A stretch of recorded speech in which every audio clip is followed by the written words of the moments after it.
Včeraj je bil pri meni Jure Godler, ful je bil zabavno, pač nekaj se menimo, boste zvedeli kaj, čez nekaj časa.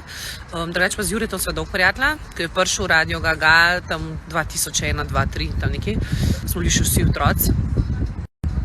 Ampak pol, ko sva se družila, on je človek, ki je meni rekel, stara, ti nujno rabiš iPad.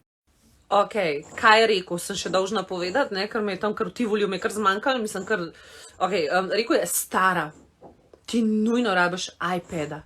Kva je to iPad? Mislim, kva je to iPad? In takrat je bila enka ali pa dvojka od zunaj in sva šla mi do Big Banga in sva kupila iPada. In jaz sem takrat, se spomnim, prvič stran od stacionarnega računalnika, ne vem, v postelj, na WC-ju, kjerkoli, sem imela internetko v roki.